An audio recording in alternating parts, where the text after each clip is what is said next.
Why, hello, Internet! My name is Prunk, and today we are going to be going over every Lorcana Rise of the Floodborn card and ranking them on a nice little tier list for everybody's entertainment. We're going to be doing this ranking system similar to what we kind of did last time with the first set, and it's going to basically be which cards were most defining in the meta and which cards were just complete trash. We're going to kind of clean up the tier system a little bit because I honestly don't like how I did it too much last time, but we're going to have a very similar structure to it, and I feel like just going over and looking to see how impactful these cards were to the new metagame is just really fun to do. So we're going to do this. It's about a week before the new set comes out for set 3, Return to the Inklands, or whatever it's called. And so I think this is a good time to really just reflect on some of these cards and see what they have done. So let's start off by just kind of discussing what we kind of want in our tier list. And we're going to be going with S tier, which will be used in most decks. So cards that have been played in pretty much any build you can think of is very likely going to be an S tier card. A tiers are going to be built in pretty much most of the decks. Basically, if you're playing it in about one or two different types that are pretty relevant in the meta, you're probably going to go in an A tier. B is good in an archetype. It is archetype specific cards that you will probably want to play if you're trying to build a strategy built around them. C's are improvements versus the starter decks. So there's cards that you'll probably cut, but if you're playing at a budget or just starting off the game, these are good cards to fit in until you get some of the more expensive legendaries. And then D, starters only. You'll only play these in your starter deck, and you will likely want to upgrade them as soon as possible. And then E tier, just cut these cards as soon as possible. Like if you got a pack and you have anything that can be played over on top of it, then this is your chance. You want to play it and cut those cards immediately. So that's how our ranking system is going to work. Let's go over it by card and figure out what we want to do. All right, so starting off the top, we are going to talk about Cinderella Ballroom Sensation. This card says that she is a singer of 3, quest for 1, and has a 1-2 stat line. Pretty weak stat line, but honestly, that is totally fine because the singer 3, turn 1, this card is great. And you can play her in steel, you can play her with blue. She is just a consistent card to be able to sing. Playing her in purple, that means that you're getting friends on the other sides right away. Like this card is going to only get stronger as the meta goes, and so that is an easy S tier card for sure. So we are just going to easily just slot her into A tier or S tier for sure because you're going to probably be playing her in almost any yellow deck that's going to be singing or putting in any kind of big song engine. She is just really good. There's so many good 3-cost songs. Yeah, the easy card to find. She was a $20 rare at one point. She was the Lilo of the early set. So I think phenomenal spot for her. Easy S tier. The other one is easy. Another easy spot I think goes to for the Queen, and we can really talk about both Queens in here. The Queen, the Royal Matriarch, who is just the straight up vanilla, the 2/2 goon lady. Um, you're probably splashing her in because she is such a great target because the main Queen, the Queen commanding presence, is such a good card. This is in almost every yellow deck I've ever seen played. It is just a phenomenal stat line. It's an instant threat at turn 2. If you don't deal with it and they manage to get a second character out onto the field on top of this, then she just becomes an even more threat because you're just taking away stats from another while giving them to your ally. Both of these queens are clearly in S tier for sure. And yeah, we're going to pop them where they belong. Easy. There you go. Just stick around nice and A tier, or S tier, sorry. Right where you belong. But what about some of these other ones? They're not all going to be S tiers, right? Well, Grand Duke I'm actually was kind of a surprising card early on because you can actually splash him, and he was put in like a bunch of different Amber decks to get that little +1 boost, and making Simba a 3/3 on turn 3 is pretty good. So Grand Duke definitely has a little bit of a niche, but he definitely fell off in this. I don't think he is impactful as he could be right now. I think he will get better with time. He is by no means a bad card, but he's just not fitting into a lot of deck synergies just yet. So we got to figure out a good spot for him. He is good in archetype, I guess. We can call him like a low B tier, but honestly, even then, I think he's just an improvement for your starter deck if you have a couple of those princesses and stuff. And you probably do if you have a couple of like the queens and Cinderellas. And there's just so many good yellow queens and princesses and kings and princes. So Grand Duke, I feel bad, but you're not putting him into many of the decks yet. He's just a slight improvement on your starter, and I think that he's going to sit into C tier for sure until we find a better spot for him in the future. So, Mr. Grand Duke, you sit in C for now. I think you will make your way higher, and you'll get some more respect down the road. Nana is an interesting character just because there is some floodboard potential, and she is healing. However, she's not really she's so situational, and we compare her to somebody who like compared to Rapunzel, who is just getting healed, like where she can just be tapped and just heal that damage, and it doesn't require you having to play another character. Now the difference really between Nana and like Rapunzel is that Nana doesn't have to tap; she can still quest, but that's not that big of a deal because with a 1/4 body, you can just tap her, and she is this Rapunzel is a shiftable target for our other Rapunzel too. Unfortunately, Nana just does not have the same impact, and you'll probably cut this card immediately. You should never really play it. There's just better healing options that are more consistent and there are better two drops that are just going to have better stats. You're probably going to want to play Bodyguard Simba still in comparison to this, even in a healing deck. It's just because it's going to protect the cards that you need to protect. And Nana just doesn't do enough. Unfortunately, I don't think she ever really will see play, so we're going to put Nana in an E spot. Just not the kind of dog that I would want to play with, you know? But let's look at her counterparts, the Rapunzels. The Rapunzel right here, there you go. We're not, yeah, you're not an E tier. So the Rapunzels themselves, we got this one, which is the Sunshine. Remove 2 damage, up to 2 damage from chosen character. It is a really good in the healing archetype decks. That is all that these guys will really be in, though. If we look down here at the other Rapunzel, where you at the painter, gifted artist, she is a shift 3. Whenever you remove 1 or more damage from one of your characters, you may draw a card. It is a pretty strong effect. I really do like this card. I love the card art. I think it has great stats. It quests for well. It can help you draw. Like there's so much synergy with this in the healing aspect of Rapunzel cards that it is really good. But unfortunately, the healing archetype just doesn't get very far, and so we're gonna put it into B tier. And it's only because of how powerful the healing decks can be. You can get set up OTKs, and it's gonna get better in the future. Like I have seen Pappy go from like 4 lore to 20 in a single turn, so it can happen. And I think putting them in a B tier still gives them the respect they deserve because they are good in their own situations. All right, let's talk about the dwarves next. We got Sleepy, we have Sneezy. We'll talk about Snow Whites in a second though, but we have Dopey, Bashful, and Grumpy and Happy. We'll talk about Doc separately as well, but all those dwarves, they are only going to be played in their starter decks. Like none of them are actually any good. The only exception is Doc, who is played in a lot of different decks for yellow. He is just a really good card to kind of help reduce some of the costs of everybody. But other than that, like Sneezy or Bashful requires dwarfs to play. Your other 7 dwarfs get require or get +1 strength. Um, Dopey, whenever a character is banished, your other 7 dwarfs get +2. So he's just a weirder version of Grumpy. It's more situational. So there's that where you don't really want to get your guys banished that much because you're playing aggro, so you're not trying to really make trades. Sneezy, whenever this character or another 7 dwarfs enters play, you gives them +1 attack. Again, you don't really want, if you're playing these guys, I don't feel like you want to play aggro or control. Like you're trying to play more aggro, not control, because you want to get as many of these guys on the field. Sleepy is decent stat line, but again, I would just play Simba. So like I just don't see any of those dwarf cards ever seeing actual meta play. And in fact, there's a few people who've played those and they just can't get out of those starter decks. They're not good enough, and unfortunately, we're gonna put pretty much all of these guys into the starter deck territory in D tier. Unfortunately, that dwarf deck just does not do what it needs to do.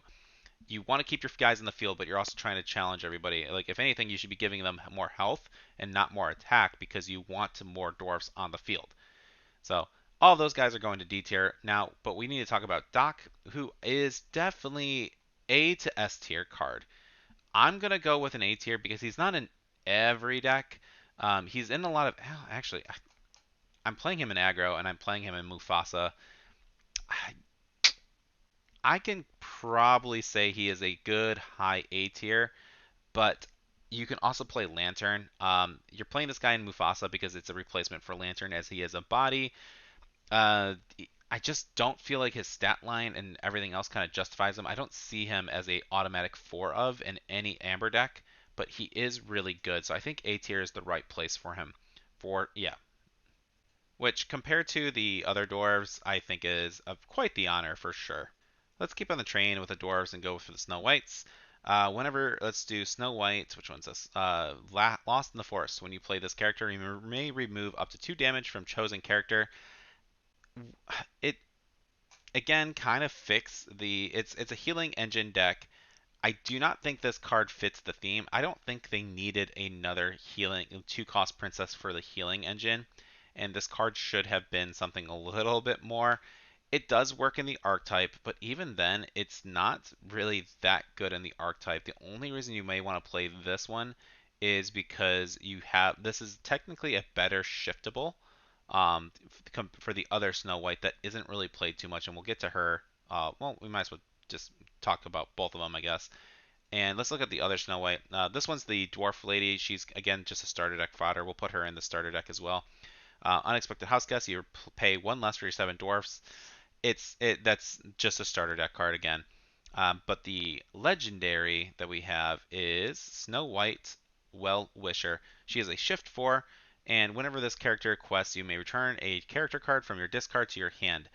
Uh, it is basically just Hades. I do not see this card played whatsoever in the healing deck. I don't see this card really played for any Amber deck. It's just she's very costly, and if you aren't playing that shift, like if you're playing her at a shift, fine, she's okay at a 4 drop, but overall, you're probably not playing this as like you don't need the healing energy of either of these cards, and you're probably not playing that in your other Snow White deck.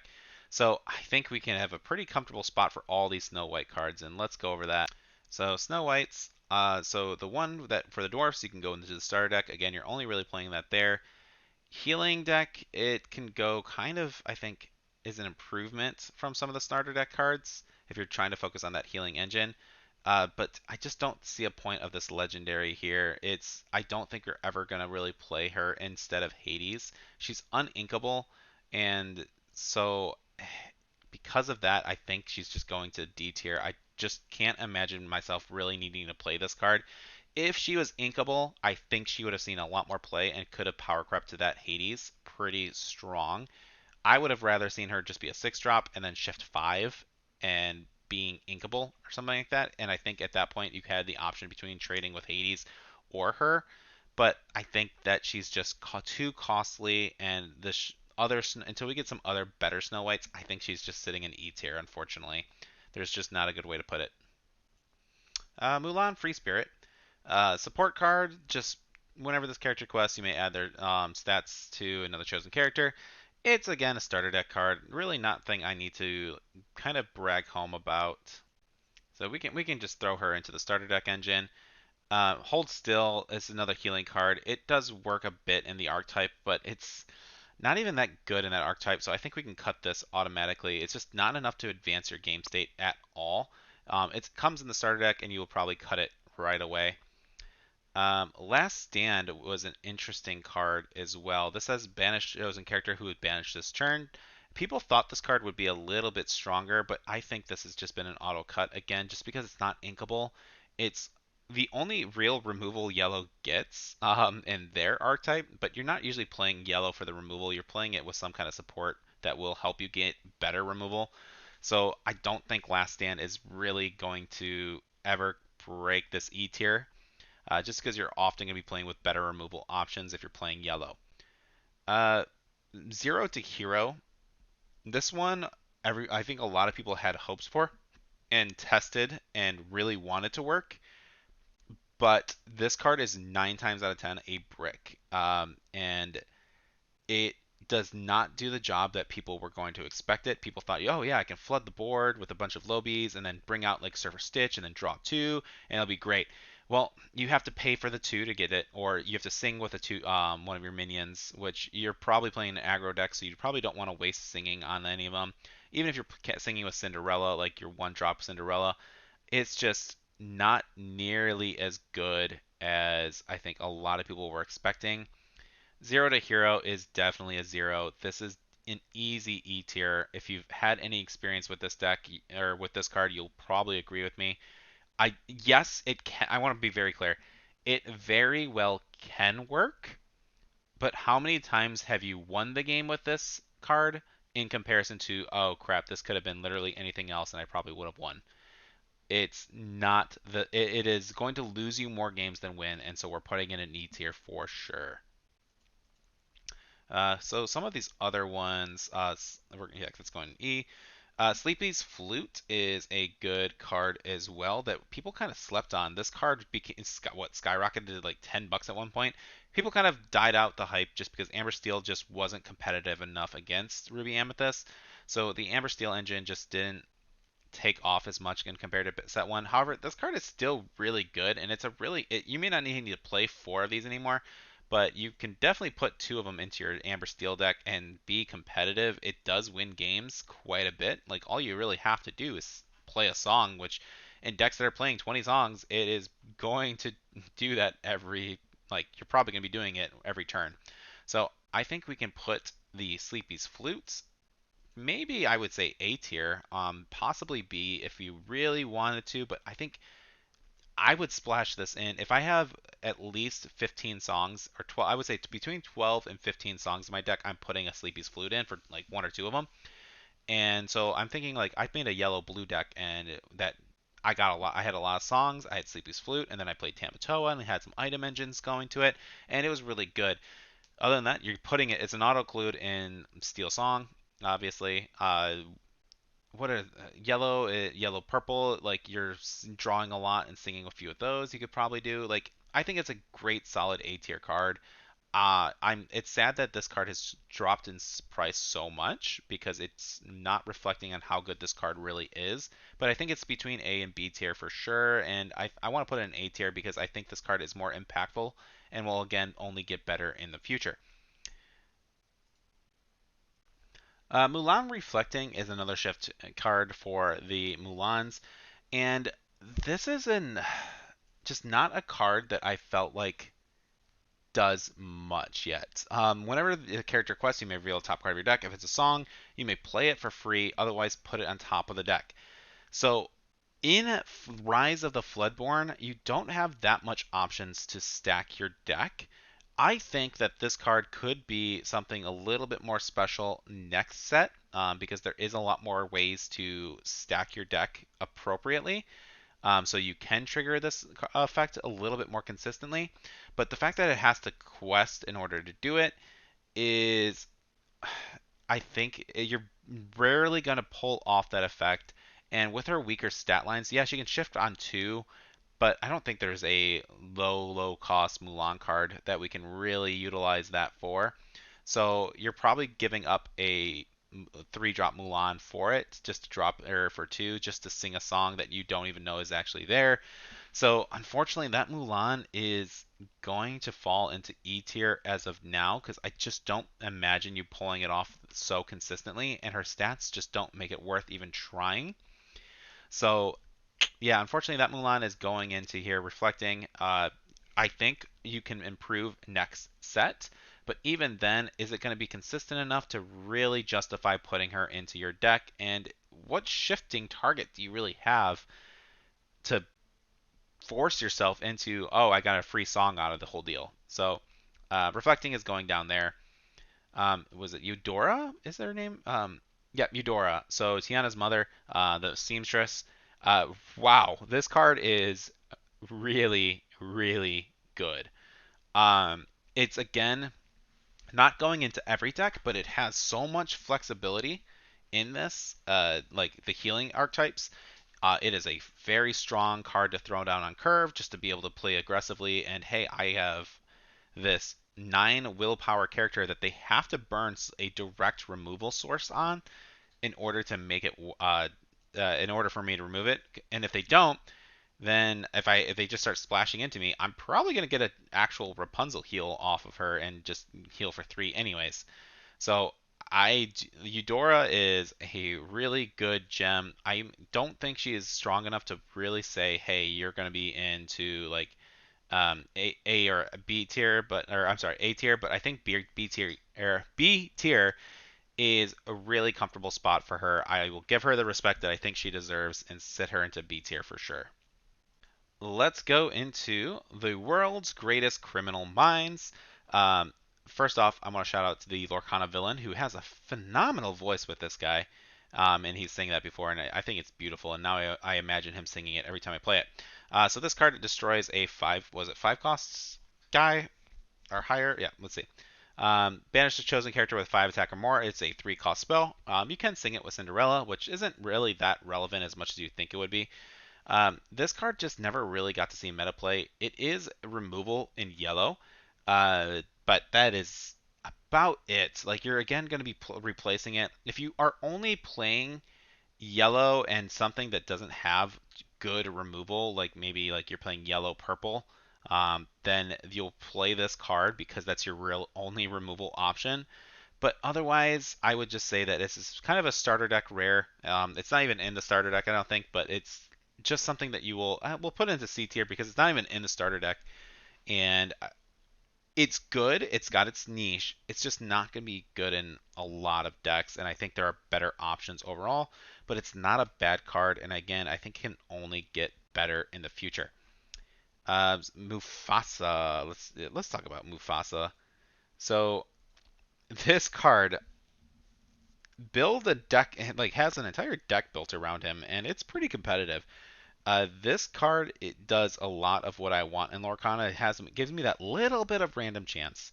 I was actually in a tournament today, and I'm staring at a Mufasa, and they have a couple other characters on board, and I'm like, well, I have Arthur on the field, and I had a goat, and I went in, I traded my goat for his Mufasa. I'm like, well, as long as he doesn't hit a Maleficent Dragon, or a Lady Tremaine, I'll be fine basically. And as I said, dragon, he flips it over and it was a freaking Maleficent dragon who just popped my Arthur. I'm like, well, it when it goes off, it goes off. And unfortunately, Mufasa can go off pretty well, and you're very likely going to always get some kind of effect off of him. At worst case, like usually the worst card you will hit is Be Prepared, which it happens, but you're probably not playing too many non-character cards, so Mufasa's just hitting 90% of the time, 95% of the time, I would say. So I think Mufasa is an easy S tier card, and he's going to be played for a very long time in character-focused decks. So Mufasa, congratulations! I really wish I picked you up as a playset when you were back like at $5. I remember nobody was thinking about you, and now you're a $20 card that I really want to play the red yellow deck, but I just haven't been able to get my hands on one of you or playset. So Mufasa, you're in here. Cobra Bubbles, just a big stat line, vanilla. I'm sure there are some things that you could do with him. He is an improvement on some of the starter deck, like boss cards, but realistically, I'd rather play Goofy if I can and play Steel. Just he's a big stat line. He's not bad, but at a 7 drop, you really need something more impactful than a vanilla. So he's just King Triton in a yellow form, and we'll put him there for now. And we got Dragon Soul. I don't even remember what this card does. It's testing 1 2 3. Testing 1 2 3. All right, yeah, Dragon Soul. I forgot what this thing does. Return a character card with support from your discard card pile to your hand. You're not playing that many support cards, so that's just gonna go in E tier. Don't ever play that spot card. Um, you can play Hades. That's less situational. Um, like the only thing that this is better than Hades is the fact that it's recursion, and you can currently do it at the cost of playing 3 lists for 3, and then tapping it again for 3 later. Like Just play Hades. If you really need to get stuff back from your graveyard, get Hades and be done with it. That card shouldn't have been printed the way it was. Painting the Roses Red is again a good starter deck card. It gives you a little bit of draw, and it can buff up your people to make more favorable trades. And I think it does exactly what it needs to do, and is completely fine. So with all of those, it looks like we got our first yellow tier set list all completely done. So our S tier cards: Cinderella, Ballroom Sensation, the Queen, and both of the Queens and Mufasa. Sitting in A tier, we got Doc and Sleepy's Flute. B tier, the Rapunzels and Adora. C tier, Grand Duke, Snow White, World's Greatest Criminal Minds. Cobra Bubbles is generous in C tier. He's realistically a starter deck card, but I like Cobra Bubbles. Starter decks, we got all the dwarves and Snow Whites, along with support Mulan and Painting the Roses Red. And in E tier, unfortunately, we have our losers, or it's Nana the Poor Pup, Snow White's the legendary Hold Still, Zero to Hero, Last Stand, Mulan Reflecting, and Dragon Gem. So let's start moving on to some of these other colors then, because again, we got a long way to go. Oh, before that though, after looking at some of this, my tier list didn't save, so I had to kind of do it. But I also forgot 3 cards. So we do want to talk about Christopher Robin, Piglet, and the other Mickey Mouse card. Piglet is a 3-cost 2/4 with 2 lore. He is a vanilla. He is really just a starter deck card for sure. He's not. It's not like he's bad by any means, but there are just better things you want to be doing on turn 3 than dropping a Piglet. So because of that, he's just going to sit in the starter deck tier. Christopher Robin is definitely an interesting card, and I feel like nobody actually broke this card or figured out how to really optimize him. He says, whenever you ready this character, if you have 2 or more other characters in play, gain 2 lore. I really thought we would see this kind of in a like yellow red deck, and I figured like with LeFou and those kind of card effects to just kind of help ready your people, that this card would see a little bit more play, but it just never really got off the ground, and I don't see this card even becoming good in the future, at least for the new set coming out with the Inklands. And so he unfortunately is going to be sitting in E tier. He's just never really got off the ground or doesn't really have anything to make him super viable. So we're going to drop him into E. And Mickey Mouse Friendly Face, this card did kind of surprise me as well. I did think this card would make a little bit more solid of an impact in the meta. Whenever this character quests, you pay 3 less for the next character you play this turn. He's got a strong 6 willpower, questing for 3 lore, and then just making something a little bit like or cheaper, something your next card cheaper. Uh, this card can be terrifying, and getting out like Big Surfer Stitch or just other threats that can make this card really or get the main benefits from this card. I think this card's only going to get better in the future. It didn't quite make a big impact in the meta, so I can't really give it too much credit. So because of that, I think maybe like sitting maybe in C tier or possibly low B tier for the yellows would be a good fit for it. So I think my final decision on this one will really come down to it's an improvement on your starter deck, but there's just usually better 6-drops that you can be fitting into the deck. He is really strong if you're playing a lot of heavy costed characters, but that's not really much of a thing at the moment. So he's going to sit in C tier at the moment. He's not a bad card by any means, but he's just not doing much, and there are better things you can be playing, and you'll probably cut this card out of your deck once you have those better cards. Okay, so now I think we have all the cards in yellow. So let's jump to red, because that's my favorite color. All right, first thing we got is Baloo. He is just a vanilla 3-cost drop. He's got good, decent stats, but he is, again, a starter deck card for sure. Um, Boone, another starter deck card. He is basically Donald Duck from the first set. He's going to be cut ASAP. Again, just there's so many better 2-costs than just dropping that vanilla. And actually, you know what? I'm going to put the Baloo in that as well, just because you're just cutting. There are better cards now at this point where just having some standard vanillas on turn 2 and 3 just aren't worth the cut. Card Soldiers, a 5-cost 5/5 with 2 lore. It is a pretty good card in terms of stat wise. Great for questing. It is definitely a starter deck card. The only reason I like really hate this card comes down to this is a 4.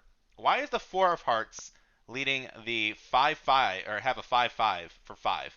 Like that bugs me to such a large degree. I want to put it in E tier purely because of that design. But in all fairness, let's just put this 5 in the starter deck. I hate you. I hate you. I hate that card. It drives me insane. So next is Donald Duck, a legendary. This card is interesting. I have seen this card go off. I have seen some interesting plays with this guy. This one reads that Donald Duck, evasive character. He's a 1/5/5 drop, and this character gains 1 lore for each damage counter on him. And with that, he is. I don't know, need friendly face.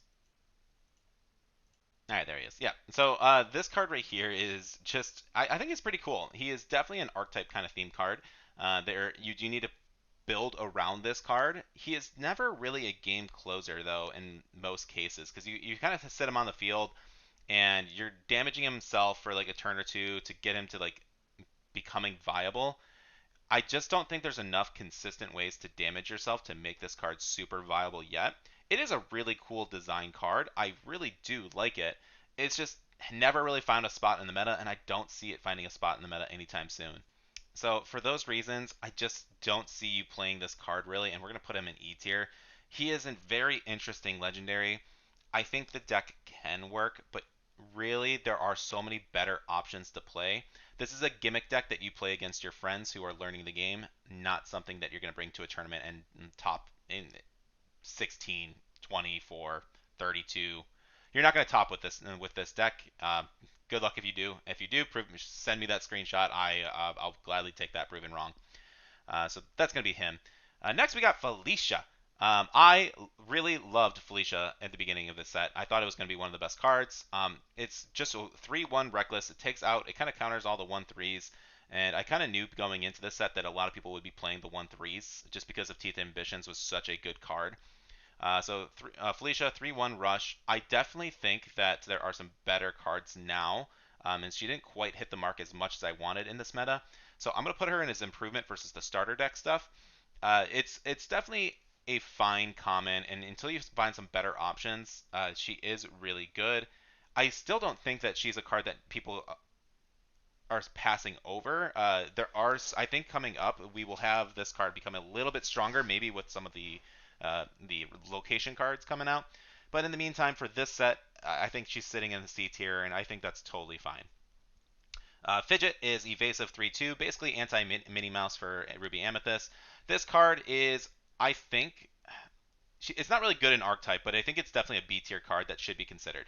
So this card just the way I'm playing my Ruby Amethyst is I'm playing Pascal with Crab, and that is my out to Minnie Mouse basically, and that's a 2 card combo to beat a instead of Fidget, who's just a 3/2. So I could literally just cut about 7 cards of my deck if I just played Fidget instead, if I really wanted to. I like my Pascals a lot though. I like having that low cost, so I kind of went that option as well, and I do pretty well with it. But Fidget is definitely a B tier card. He is such a good anti-evasive character. He takes out Pongos, he takes out Tinkerbells, he takes out Minnie Mouse Surfers.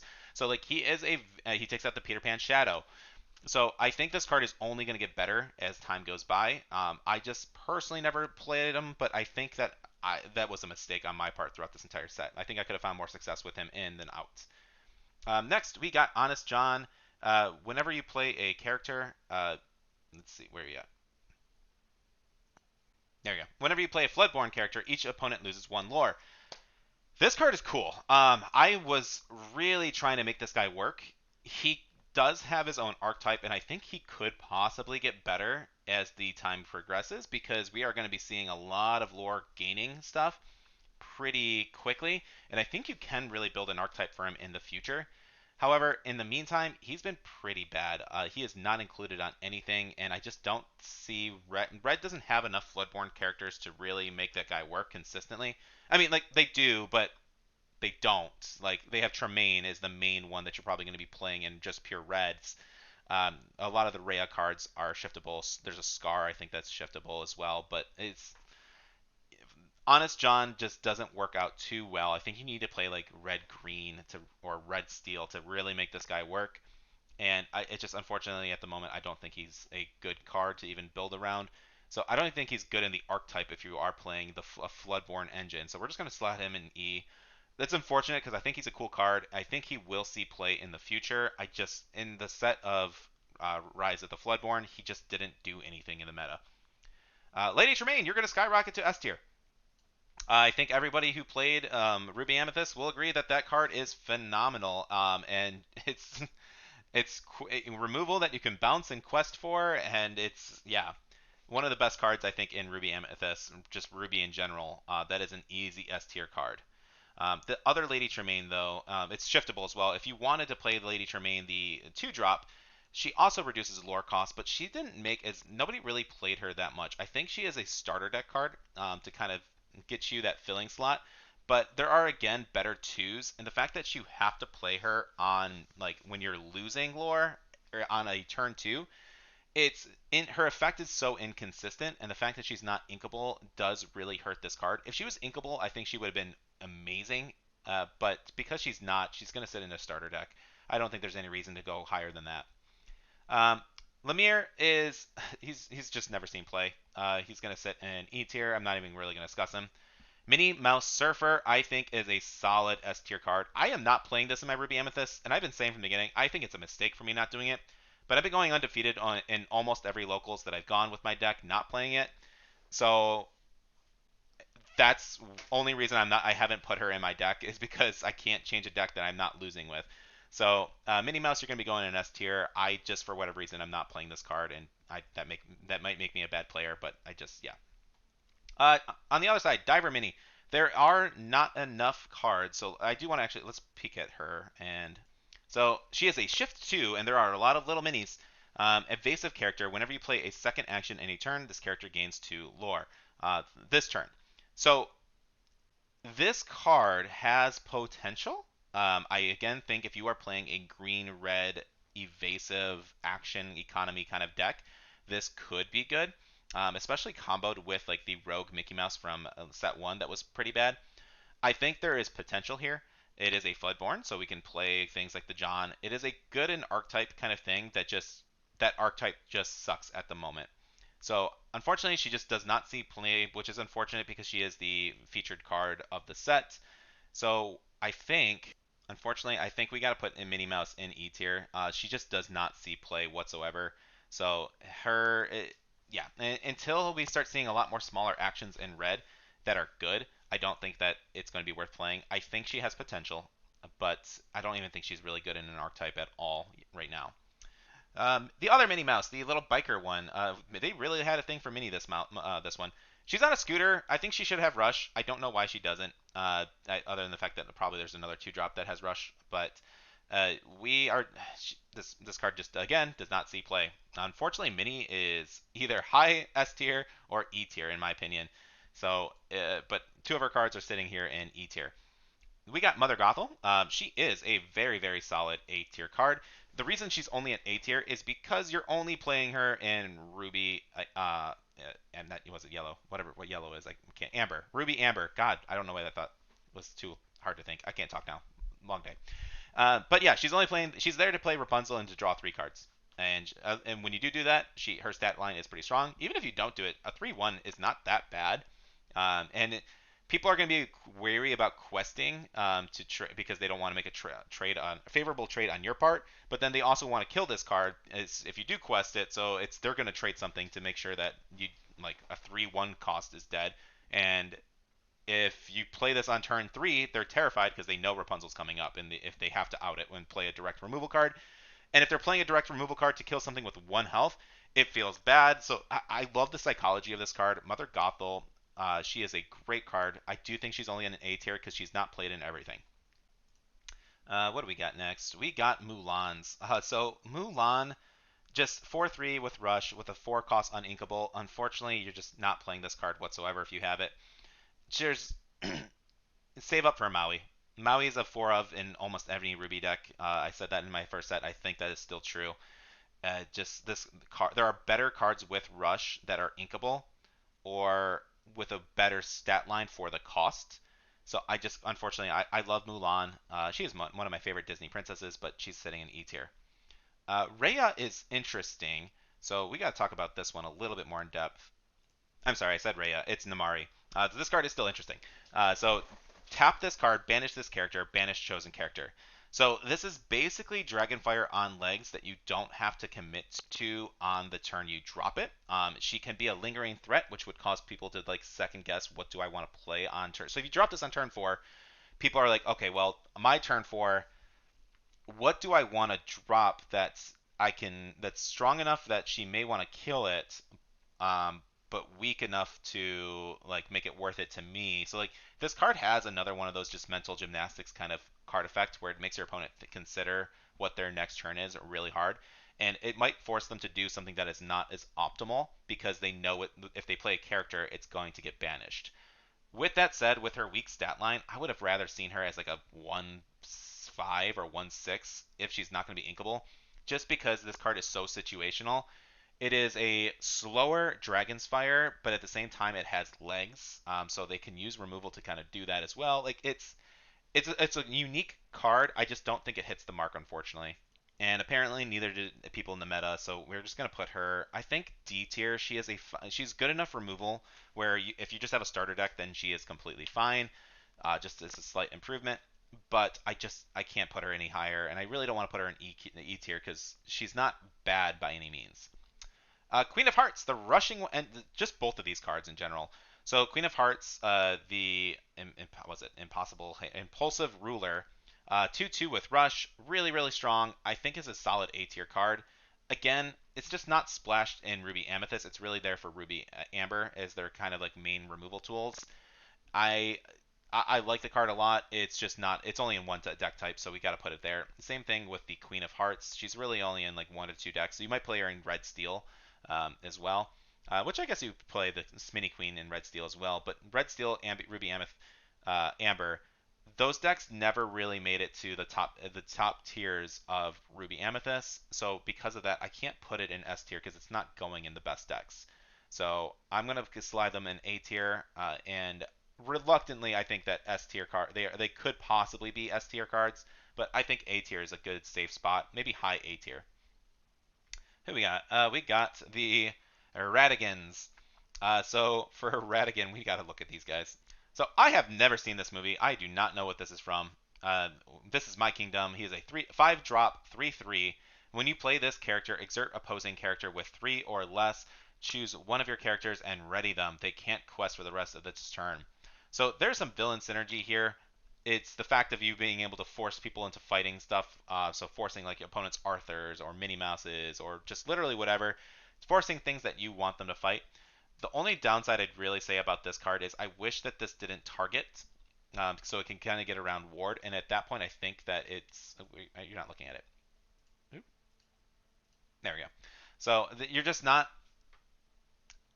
This card is so situational. I think that if your opponent had to like choose something that could do Prince John, you could help clean out some of the characters that do have ward. I think that would have actually made this effect much stronger. Or maybe when he hits the field and give him a weaker stat line, any character with 3 or less ready that character, or they exert that character and then ready a chosen character of your own. I think would be really cool, just so that way you can get some removal out of him, and he'd be a really strong 5 drop for uninkable. But because he's just a 5 drop uninkable, I feel like it's extra steps compared to just playing Dragonfire. So why not just play Dragonfire that is this guy with less steps involved for that removal that you might need? Because you just need too many resources to make this guy relevant. So he's going to sit into E tier. All right, Rhea. So again, this is a neat card. During your turn, whenever this character banishes another character in any challenge, you may ready this. As a 3 drop, she's very underwhelming. With a 3 willpower, she's very underwhelming. Unfortunately, oops, Rhea is going to end up sitting over in E tier. You really shouldn't be playing this card. This other Rhea is the shifting one. Whenever this character challenges a damaged character, she takes no damage. That's neat. Again, you just don't have enough things that just are going to ping damage. So even though she's a shift 4 instead of a 6 drop. Even if she was a 4 cost character without shift, I wouldn't be playing this. It's just not good enough, and there's not enough random ping damage that you can really do. Again, unless you're playing red steel, but even then, you feel like you don't really want to waste it just so you can challenge something. So E tier again. Vanilla Rhea 5/3 4 drop. It's like basically the exact same card, just without an effect.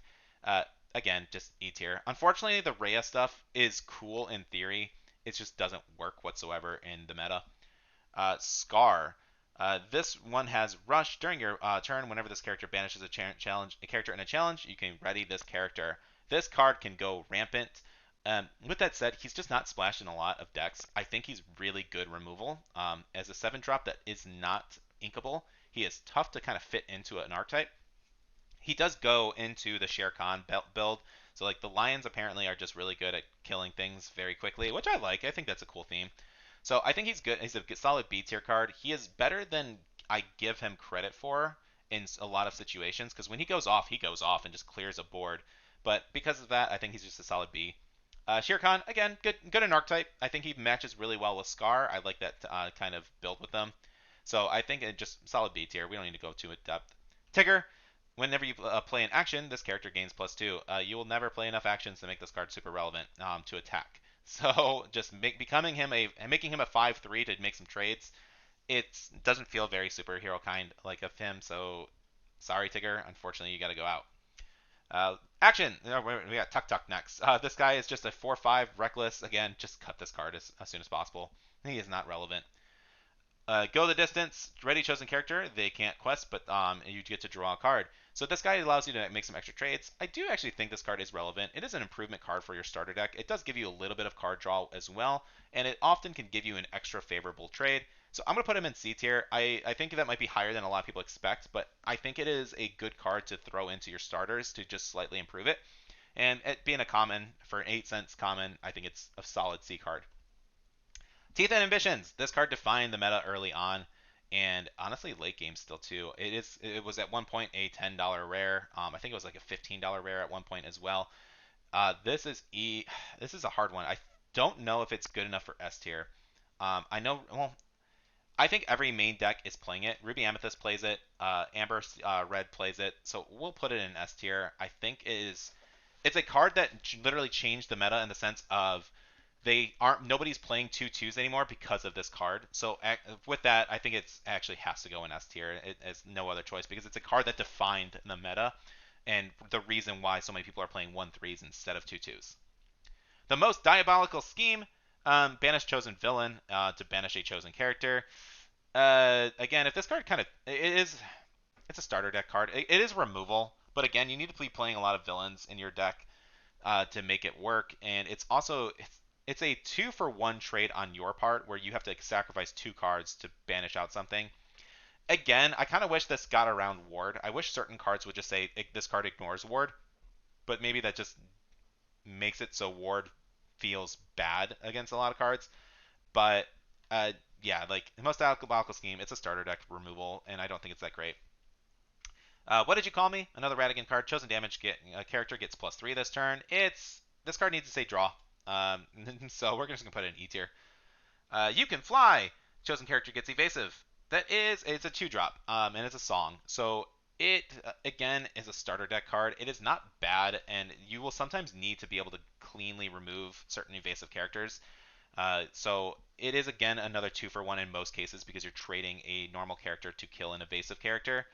So a starter deck card for sure. Dinner Bell, I am surprised. So I actually do want to talk about this card because I thought this card would be a lot more popular, and early on it was. So I thought this card was going to be significantly more impactful for the meta. I played this in my Ruby Amethyst early on. I saw this in Amber Ruby all the time. Like this card is just drawing when you're getting all these extra damage counters on people. So it could be like a draw 4/5 kind of card. So really, really strong draw power. I don't understand where this card went wrong, and I honestly don't even remember when I stopped playing this because it was a transition. I'm like, oh, I guess I'll cut this one. I have enough draw in Ruby Amethyst to not need this. Uh, really good card. Started off really strong and just fell. I don't think anybody plays this in any deck anymore. With that said, it is a strong starter deck card for anybody who's just kind of picking up things, and you're probably going to splash it in any red deck, so you do have some card draw. But it unfortunately did fall off the meta quite a bit. So it is good in archetypes, but I think it's mostly just a improvement on your starter deck, just to kind of have a card that lets you draw when you are taking some damage from a bunch of things. I would say maybe like middle C tier, possibly low B tier, but C tier I think is a good spot. We got Peter Pan Sword, or Dagger, sorry. Evasive characters get +1. Nobody plays this. I think that if you're playing evasive characters, you don't need a challenge with them. You're mostly questing with them. So this card just doesn't do anything. It is a standard passive effect that you just let on the set down on the board. So it could be good, but I just don't see myself wanting to challenge too often with evasive characters. Maybe Ruby Amethyst is a evasive engine, could want this, but until then, no. And finally, we got the final item, Sword in the Stone. Chosen character gets +1 this turn for each damage on them. Again, I don't even think this is good in Archetype. It's if you're already damaged, you're probably making favorable trades. A lot of cards just make favorable trades without having those attack buffs. So I just don't think that this is ever really relevant. And the fact that you have to have damage, just this card's bad. So it's going to sit in E tier.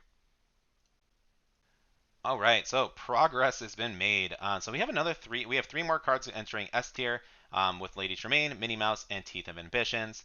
Three cards making A tier of Mother Gothel and the two Queen of Hearts. B tier, Fidget. Again, he's not really so much as good in Archetype, just a good card that I think a lot of people are. He's just a good tech card. Scar and Shere Khan is great in archetypes. C tier, we got Felicia, whatever I forgot what that card is. The Go the Distance and Dinner Bell. I think again this strong C. Like I'm gonna put these in starter decks. Oh, I have a couple of these laying around here. Let me help you out, and this will help improve your deck. You're giving those cards to a friend to try and get them rolling at least. The starter decks, just a couple of vanillas. The Bad Lady Tremaine of just the taking away lore. I have seen her played, yes, but I feel like there are so many better cards you can be playing instead of her, and you don't need. I got it cut off for a second. I had to stop it. Anyway, Lady Tremaine, you're probably not needing her for the shifting aspect. You really don't need to kill something with Big Tremaine on turn 4, so it shouldn't be that big of a threat. You're usually still setting up your boards. And Namari, unfortunately, just work your Dragon's Fire, most diabolical scheme, and you can fly. Kind of all just sitting in D tier. We have a lot of bad Ruby cards, though. Boone, like this, I'm not even gonna go over them all. They're all pretty bad. You kind of see them. You know which ones you're not playing. All right, guys, that is only 2 colors down. Oh, this, like I said, this is a long video, so again, just throw it in the background and listen to my charming voice. And let's get on to blue tier. I don't know why I said blue tier. It's not like they're a thing, but we're gonna talk about blue stuff. So first thing first, Alice. So Alice is an interesting card. She is something that just you gain if you have more. Sorry, while this character has 10 damage, she gains 4 lore. So she's kind of like the belle of the set of just having like skyrocketing of a certain situation. With that said, you're really only playing her in green, blue, and that deck is fun. It is a good and archetype kind of card. You're not getting this character to 10 attack all the time. You're often not flooding the field with her. She is, I think, a strong stat line, and the fact that it gives everybody support is an interesting thing. She's barely good in she is in her own deck, and that is really it. I wouldn't recommend this deck for anybody, but if you are trying to play green blue, she is super fun when it goes off. It's just not consistent, and it didn't make an effect in the meta. I'm giving her a generous spot in B just because she is a fun card to play with. If you haven't tried green blue, then well, it might be too late to try it now, but it might be good still with the next set. We'll see. Basil. If this card is shifted, you get to draw 2 cards. Nobody has played this card, I think, ever. So this is going to go into E tier. And it's funny because it is a draw, and there are a lot of Basil cards. It's just the other Basil cards are not that great. And so, unfortunately, we're just going to put all the Basil cards in E tier. They're in your starter deck, but you're probably going to cut that engine out pretty quickly. And unfortunately, because that Basil's not even in the starter deck, it could have been a really good rare to throw into the starter deck. But we got Hiram instead, so there's no reason to play that guy. Caterpillar. This is I would say he's not so much good in Archetype, but he's a B tier card. And that is because if you're playing a more aggro focused deck, this guy dropping out on turn 3 is actively scary.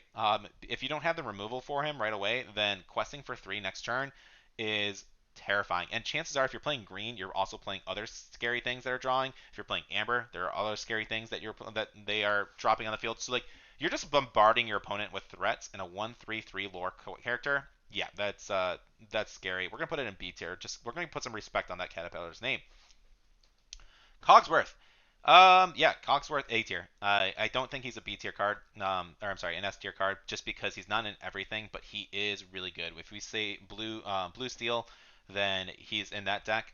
But other than that, like I played him in a yellow blue aggro deck, and he was good, but it was there just to protect me against other steel decks, and that's really it. He is there as a defense against grab your swords, and unfortunately, that's really all. But with that said, he's a very, very good defense against grab your swords. And again, in aggro decks, you will probably want to play him.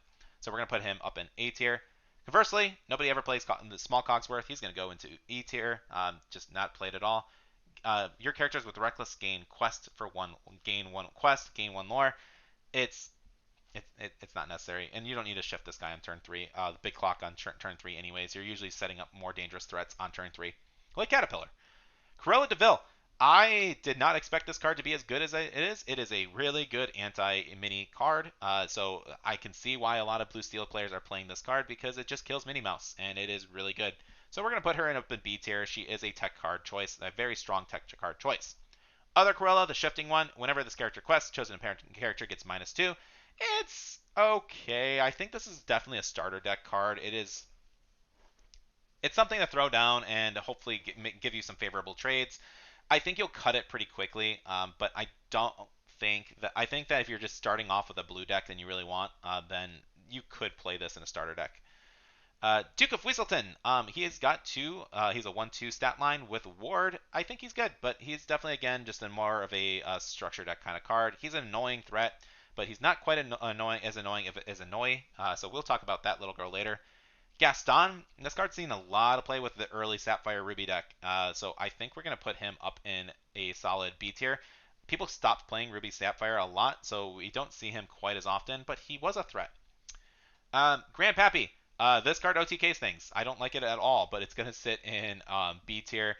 As healing decks will get stronger and stronger over time, this card will always see relevant play. It's just we didn't have the healing aspect consistent enough in the Floodborn. So he's going to sit in B tier, but oh man, that card is dangerous one way or the other. He is good in his archetype. He is the archetype. Hiram. I think this is an obvious S tier. Just drawing two cards when you play a card. This card alone set the meta tone for the early days of the entire set. And pops. This card was a $10 starter deck card at one point. So Hiram is definitely in S tier. I can't see anybody countering that whatsoever.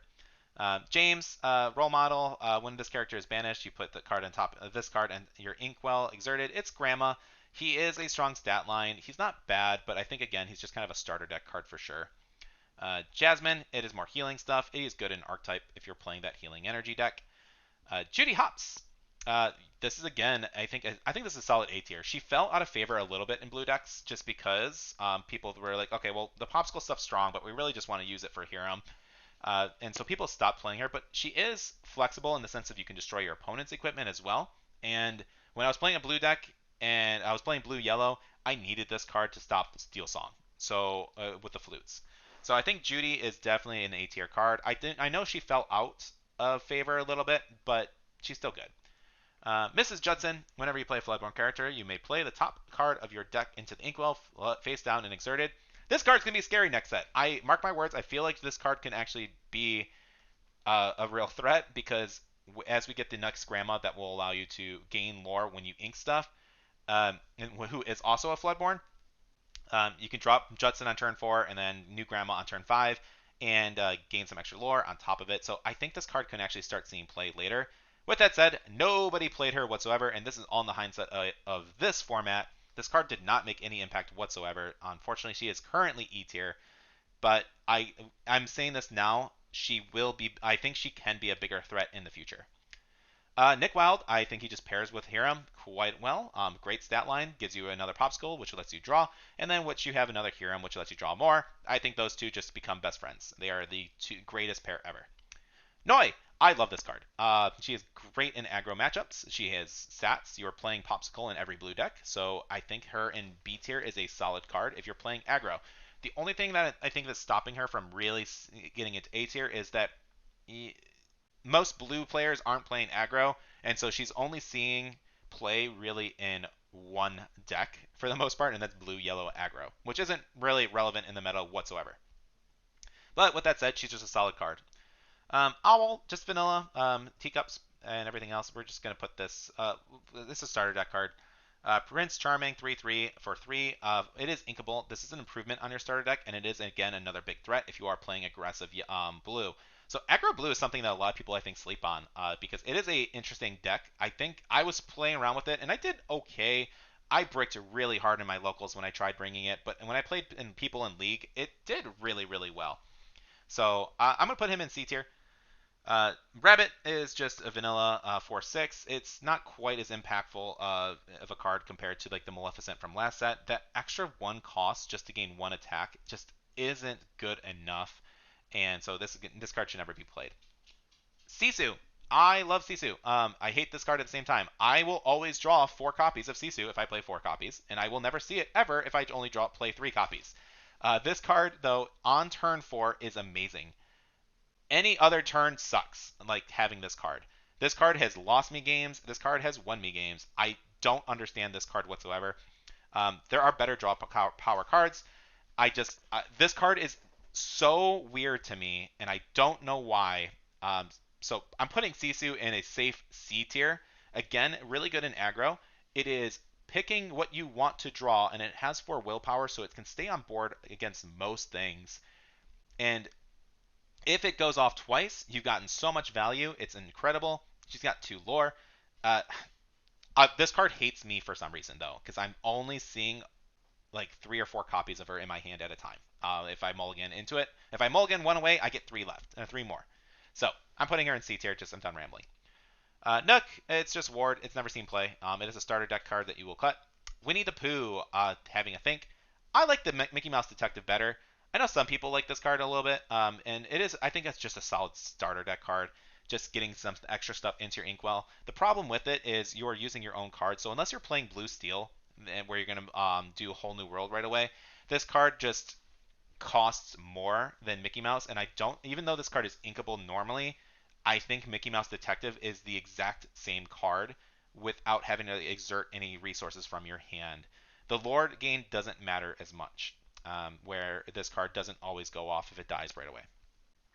Down the rabbit hole, this is a good removal card for starter decks. There are better options, Hades, Let It Go, but it's not a bad option either. 4 dozen eggs is interesting, but again, it's a 4 cost song, which you don't really have too many good singers at that level that you want to be burning. Like you got Nick Wilde, who I'd rather quest with 2 at. Hiram, I'd rather quest and draw 2 cards. This card, if it was a 3, would be a lot better. Even if it was like a 3 and resist 1, I think it would be a lot better. But sitting at a 4, it's just too expensive. Launch is a great starter deck removal card. Just banish a chosen item, which is Popsicle, and deal 5 damage to a chosen character. It is one of their only clean removal.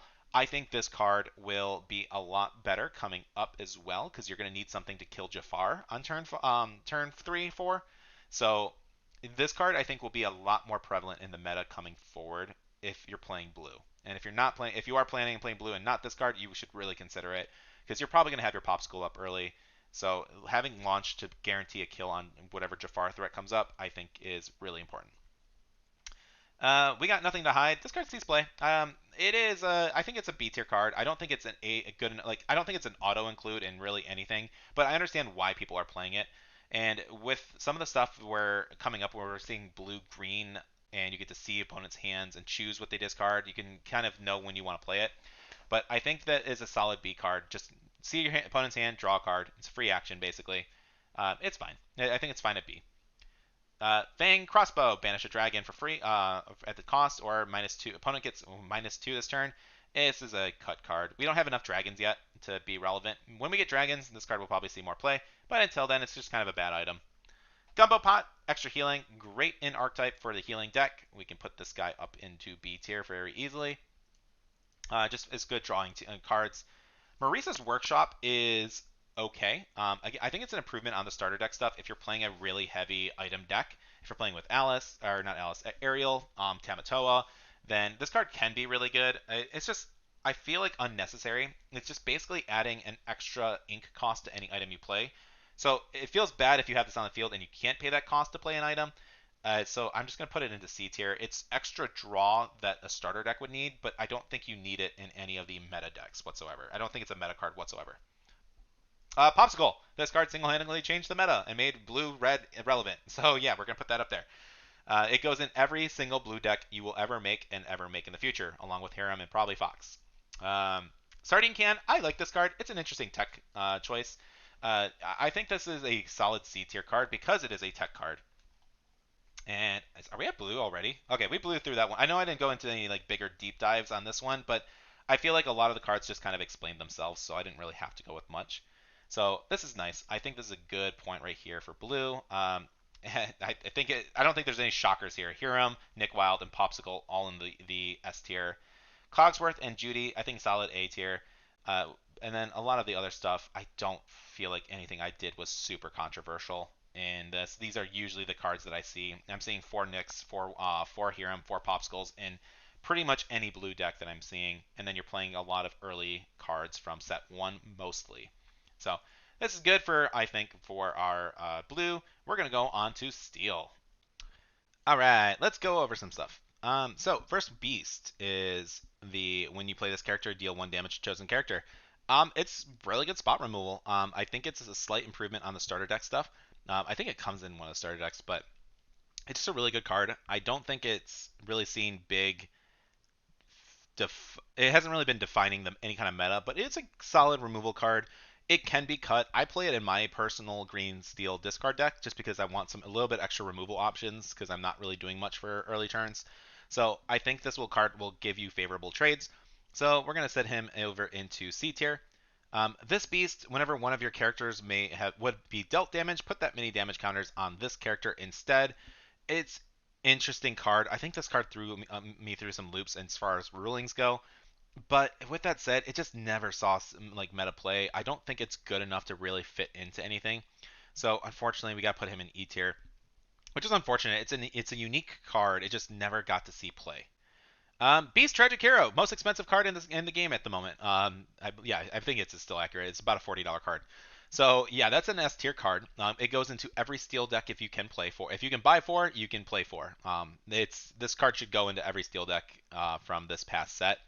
No exceptions. And let's see who's next.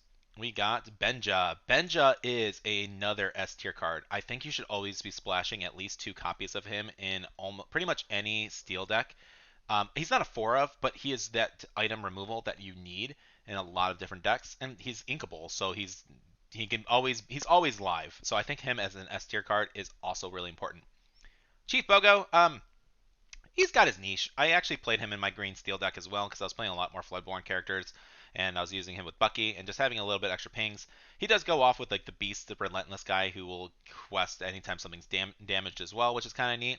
I think he's good in specific archetypes. I don't think he's nearly as bad as what a lot of people think he is. And I think he's definitely a situational card, but he is such a cool tech card to just go off. I just like playing that card a lot.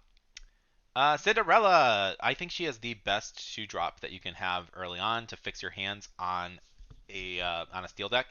Draw a card, discard a card. Decent stat line and can be a really scary shift target if they let it sit on the field. And if you drop this card turn 4, it is a auto indicator to your opponent that you're going to have to deal with big threatening Cinderella.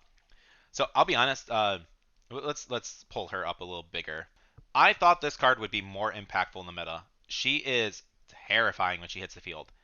The problem is Ruby Amethyst kills off this card pretty clean in almost any situation. Just because even you may not be, like you got Lady Tremaines.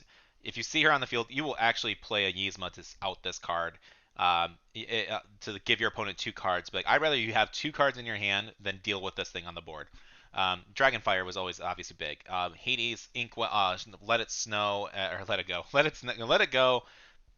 The removal, this thing just draws removal. The good news is, if it doesn't get removed on the turn it is played, it sings songs. It lets you kill readied characters, which nothing else in the game really lets you do that. I think there's only one other card that does. It's just such a powerful card, but nobody is playing it in the meta decks.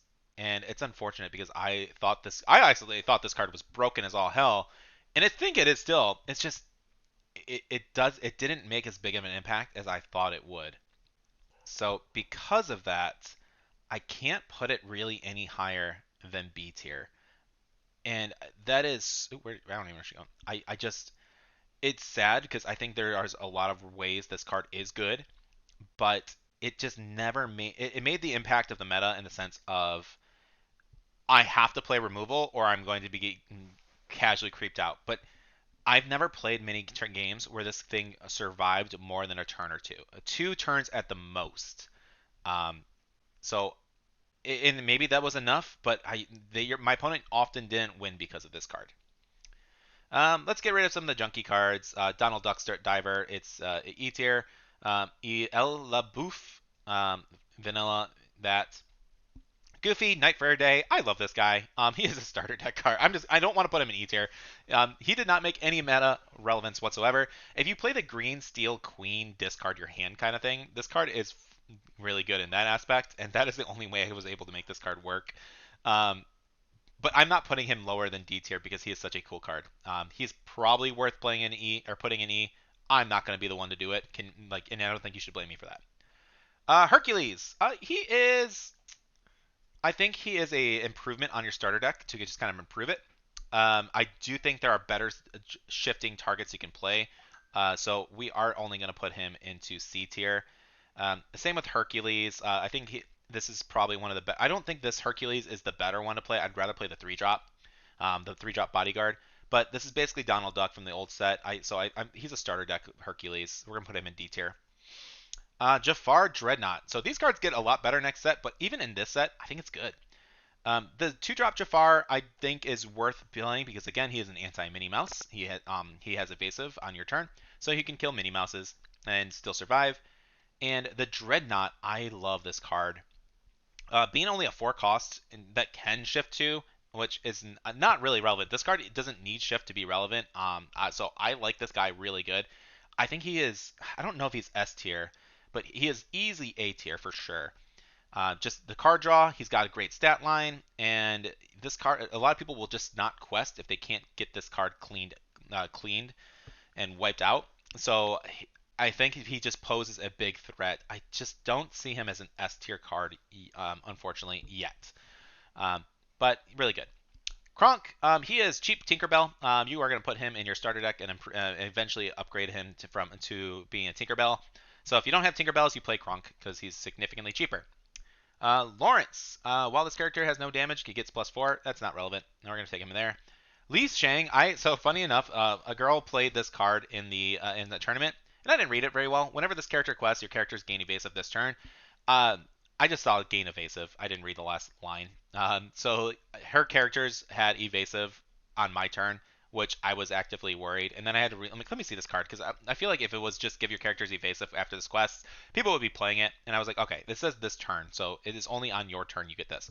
So Li Shang, I think can be fine. It is a starter deck card, but just yeah, that wording almost lost me a match in a tournament. Magic Broom. When you play this character, chosen character gets resist. It's uh, it's cool. It's not that great. It's a starter deck card. It's giving something resist extra. It's got a decent stat line for 2/3, but it's a 3-drop. Just being able to you're dropping this to make yourself favorable trades, and Purple Steel just for the Broom engine didn't really make any kind of big impact yet. Namari, I want this card to be good. It's not. The stats are just too weak. If this card had 3 health, even and uninkable, I would play it. But 2/4 and uninkable, she is just so situational. I, I I just can't. She allows you to challenge untapped creatures, and you would think that'd be so good, but at 2 attack, a lot of the threats are 3. This card is really just anti Prince John and like Bucky. This card is anti discard, which didn't do too much in the meta. If there is a sideboard ever introduced, this card is definitely an A tier card. But as of now, it's no sideboard. Unfortunately, Namari, I like you a lot, but you're going to be put into E tier. You just never saw relevance, and it is a shame. I think there is a spot for you if we can bump up your stats by 1. If you were a 3/4, I think you could automatically spike to a B tier. Paka, you're going to E. Just another vanilla that nobody plays. Prince Naveen, again, another vanilla nobody plays. Queen of Hearts, whenever an opposing character is banished, you ready this character. Never played. Robin Hood, I think this card is a improvement on the starter deck stuff. In the future, I think this is going to be a little bit better as well, but it's going to sit in a solid C tier. It's a little bit extra removal that you can get, but it's not that great. Huntsman, whenever this character quests, draw a card and choose and discard. It's giving you some discard. It will be, again, better in the future, but in the meantime, nobody plays this. It just dies to everything. You get one quest off, which means you get one draw. You get one chance to fix your hand a little bit, basically. Otherwise, this thing's just dead. The Prince never gives up. This is I think, a pretty good beak tier card. A lot of people play this in Amber Steel. It's got resist. You play this in a lot of decks with Steel if you're playing an aggressive deck. He quests for 2, which is great. And the resist does come up quite a bit, so he's basically a 4 health thing. He doesn't die to Fox right away. So I think a B tier is really clean. Tiana, I have a couple people on my locos that play this, and um, I've never lost to it. So this is starter deck boss monster because you are running out of your cards in your hand. It's just I don't think it's relevant enough to really ever see major play or competitive use, which is a shame because it's a cool card. But she's not a floodgate that I think will be good for a very long time. Tiana 1-3, she's fine. I think she's a starter deck one. You're probably not playing. You're probably playing Captain Hook instead of her in most cases, just to get that extra because you don't really need the 1-3 bodies as much. But she's there and she's good. Oh, if the other Tiana was a shiftable too, I don't understand. That was a big miss. I think if it was a shiftable 4-drop, it would have been a lot better as well. But even then, it's still not that great. We're on the wow. Okay, we're speeding through this a lot faster than I thought. Charge. Give chosen character +2 and +2 challenger and +2 resist. It's a really strong starter deck card. You'll probably play this for a while in your starter deck because it is good removal and to give Tiana something nice and beefy to just allow her to take out certain targets that she normally wouldn't be able to do. So I think Charge is a lot better. It is again a 2-for-1 kind of trade where you have to exert a character and then play this card, and they just have to be in the right situations where your card survives and kills the other thing. So Charge is hard to play, but I think it's a solid D card. It's a great card for a starter deck. Let the Storm Rage On. This is probably one of the best songs Steel has early on. God, it is a 3-drop, deal 2 damage, and draw a card. I gotta put this in S tier. It's draw, it's removal, it's singable. Like it's such an impactful card. I think that S tier is a good spot for it. Maybe low S tier, high A, but I think S tier is more. I think that's a good spot for it. Pick a fight. Chosen character can challenge readied characters this turn. So this card is just better Namari, and even then, nobody sees play. It is a starter deck card that just makes Namari irrelevant in most cases. Again, if you need to pick off like Prince John or things with Ward, then it is really good. But it is removal when you need it. But it is again better than the legendary version of this of a similar effect. Let the strength of a raging fire. Awesome song. Not as impactful as I think a lot of people wanted it to be. It's still a $3 rare. I think this is a B tier card. And it's because it does require you having enough cards on the field to make it relevant. So you're probably going to be dealing 2 to 3 damage with this card in most cases. 3 damage max, I would say, in most cases. And with that, I would just rather play Smash. Yes, you can't sing Smash, but Smash is going to be more consistent for me. So I'm going to put that into what did I say, B tier? Yeah, I think B is fine. Last Chance, it's a starter deck card, but even that, you're going to cut this one right away. Chosen character gets Challenger +3. I'll give it respect. We'll put it in the starter. We'll put it in D. Um, Mouse Armor, just give your character resist 1. I think it's good. It's a starter deck card again. I don't see this really making it past the starter deck aspect. But I don't think it's a bad card by any means. It's just you're going to need that spot for other stuff in most steals. Weight set. Oh my goodness. Have you played the green steel weight set deck? It is so funny. Really bad. Don't play it at all, but it is fun to do. It did top. So because it topped, I can't put it lower than D tier. It's got to go in C, but it's going in a low C spot. And we're at steel already. We have cleaned up these guys. I know this is a long video, so I'm trying to rush through a little bit, and I'm only really trying to pick out the cards that I really want to talk about. And we're getting to purple, so there's going to be a lot I want to talk about. All right, we got starting from purple. Oh boy, starting from purple. So I think it's pretty clear to say that purple defined this meta by a lot. Um, and with that said, there's so much. There's just so much. Let's talk about Arthur. And with Arthur, so funny enough, this card fell off the meta quite a bit. I think that's a mistake. This card is so strong. It is an instant threat. It is remove this guy, or I'm going to gain minimum 3 lore off of him. And I'm often going to be bouncing something that is of great value to me as well. I'm going to be bouncing a LeFou, who's going to just make this guy untargetable again. I'm going to be bouncing a rabbit, lets me draw. I'm going to be bouncing a goat, gives me 2 extra lore next time I play, or lore for leaving, a lore for playing. Like, I don't understand why people are cutting this card. This card wins me games all the time with Ruby Amethyst. I do not think it's slow. I don't care that it's uninkable. I'm playing. I think playing 2 to 3 copies of this card in your deck is correct for a lot of purple. I am shocked that this card is still not $20. With that said, I'm putting this card easy. This card defined the bounce mechanic for so long. I don't understand why people are not playing it anymore, and I think that is a mistake. This card should be a $20 secret still, in my opinion. It is going into S tier 100%.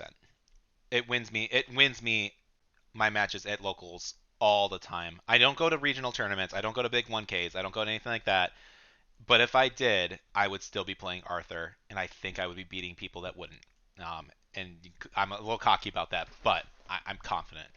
My mirror match win ratio is pretty good. But now that that's gone, blue fairy or purple fairy, whatever, blue fairy, yeah, blue. It should be a purple fairy, but I know it's blue in the show. But anyway, this card is cool in purple steel. I like the Floodborn aspect. Whenever you play a Floodborn character, draw a card. This card kicked my ass. I will say again, in my Ruby Amethyst deck, I was not prepared for a purple steel deck to do so well against me. Uh, I, I I think this card is great. It's definitely an improvement on the starter, but it didn't really break any kind of meta. And again, it is a situational card. But if you're flooding your deck with purple steel Floodborn stuff, I think this card can be really strong. I'm gonna put it in C tier because it hasn't been proven really too much yet. But I think this card is something that we should all watch out for in the future. And I want to play this in my Jafar deck coming up, but for the Return to the Inklands, I just gotta find its spot because 2 is such a hard card to play. It's got evasive, got card draw. It hits a lot of the marks that we would want in a card. It's just a hard card to play early on because you're not getting too much value from it until like turn 4 or 5 if it survives that long. Teacup slash Archimedes slash any other 2/2 goon. We're just gonna put. I mean, 2/2s we've kind of seen have not really shown up really too well in this meta, and it's just because of Teeth Ambitions. I don't think it's a bad card. It's a starter deck card, so we're just gonna throw that in there. This Dr. Facilier, who's a 4/2 with evasive. Again, it's kind of a mini killer, but it's a 4-drop mini killer, which isn't that great. So you play it. So they drop mini on turn 3. You drop this on turn 4. They quest with mini, gain their 2 lore, and then you attack with this, and this thing still survives. It's I think there are better options. You're playing Fidget or something instead. So we're gonna put Facilier up into. I mean, he's a shift target if you're still playing the Facilier stuff from set 1, but nobody's doing that. So we're gonna put him into E tier. Nobody's playing this card, unfortunately. Elsa, they have a lot of really bad Elsa cards. So this is going to stick with that trend and going into into E tier. This Fairy Godmother, a 3/7 vanilla. Again, E tier, not a big deal. This Fairy Godmother, and we got to talk about this one. Fairy Godmother, Mystic Armor. It is a shift 2, which is kind of irrelevant because nobody's playing the other Godmothers. But whenever this character quests, you can challenge your characters gain Challenger +3, and when this character is banished in a challenge, return this card to your hand this turn. So key thing is the characters that are challenging get that effect of they go back to the hand. So you can play Fox and or you play Fox and crash into it. There's some weird rulings with this guy though too, because if she leaves the field, but your characters still get that. But when that character's on the field, they get that. Like it's an interesting card. Um, it's a ruling nightmare in my opinion, but it's pretty good. I don't think it's crazy popular. It's not popular whatsoever, but I have seen it play and I've seen it go off, and I think it'll get better with time. But until then, I think that Godmother is probably sitting into a C tier, and that's being generous. I think it's just good removal to get some of our better cards, Challenger. And purple, some of the purple cards that you're probably going to want to use this with have such strong stat lines anyway. I don't think this card is that relevant yet. But if you're playing this in a type that's not Ruby Amethyst, then this card can see some real good play, I think. I don't feel comfortable putting it into just a starter deck kind of tier. I think this is an interesting tech card that you can make work. It just hasn't really done it yet. Let's see. Other Godmother. Whenever you play a character named Cinderella, you may exert chosen character. Pretty bad. Just play Pinocchio. It's cheaper, and even though Pinocchio is not inkable, it's more consistent. Hey hey, I hate this hey hey, but I love the art. Why I can we get an enchanted hey hey please? Like just I don't care about the new stuff. Just give me enchanted hey hey. I'm begging of you because that hey hey is so beautiful. It should have been a playmat. It should have been anything. It is a crime that this card was not enchanted. So with that said, though, it wasn't very good in the meta, and I think like a lot of people would play it because it comes in the starter deck. People did kind of cut it eventually. It played, got to see some play early on, so I'm gonna put this in a C tier, just because in terms of playability, it's good, but you will get better options in the future. Like it's obviously does make a lot more favorable trades in your favor. Uh, and if you are comboing it with the Godmother, funny enough, then it's kind of funny. but unfortunately, you got to sit in C tier. You're not in the meta decks. You were there to get us to that point, and you were kind of a stepping stone, unfortunately. But I love this card. I love the artwork. So unfortunately, just C tier is fine. Jiminy Cricket. What does this cricket do again? Evasive. Whenever you play this character, if you have a character named Pinocchio in play, you may draw a card. Again, it's just situational draw, and I have so much draw power anyways. I don't need a situational draw card, so I'm just gonna put this in E. Cusco's Goat. It's funny because this card started in Ruby Amethyst as a very big choice, and then it's never seen play whatsoever, and then now it's starting to see play again. And people are starting to like it again. Uh, I think because of that, the ups and downs this card has, I'm gonna put it in A tier. I think it's a very, very strong card, especially with Purple Steel. And going forward, it's going to be even a better card. So I think just a 2-drop that lets you draw when it dies. It means that you don't want to make trades. You can't really make good trades with this guy. So again, maybe if you're playing it with Godmother, this card might see a lot more play as well with that kind of aspect, because then you're drawing, getting really favorable trades and drawing and getting it back to your hand. But I think an A tier is. I think this card belongs in A tier. I think that I understand why people stopped playing it, but I still think that this card is really really strong and not just Ruby Amethyst, but in a lot of purple decks. If you're playing like with a more aggressive deck, yeah, he's only questing for one, but you're gonna need that card draw when it dies anyways. So I think A tier is perfectly fine. I might be a little crazy and I might be on my own for that one, but yeah. Metamim Fox. It is Rafiki slash Zeus's ultimate replacement with no downside whatsoever. So this card is an S tier card. How they thought this card wouldn't like break or wouldn't just completely outclass other stuff? Bouncing these cards is not a downside. Um, yeah, that is an S tier card. It takes out everything turn three before turn three, and most cards in turn four, and most cards on turn five. Uh, so Madam Mim Fox is an easy S tier card. It should always be put in your deck. I can't imagine playing a purple deck anymore without that card. It has so much removal. It's a perfect removal card to me. On the other side, Dragon, Madam Mim Purple Dragon. This card didn't do as much as I wish it would have. We just don't need that bounce. Like the bouncing stuff doesn't matter too much to us. Unfortunately, that Mim goes into E tier and it's kind of sad because it's a cool effect. It's a scary dragon. It's a really cool enchanted looking one, but it just doesn't see play whatsoever. I don't think it even saw play at the beginning of the meta. I think people were going to experiment with it, but quickly realized that hey, I'm just going to cut this guy because it's not doing much right now.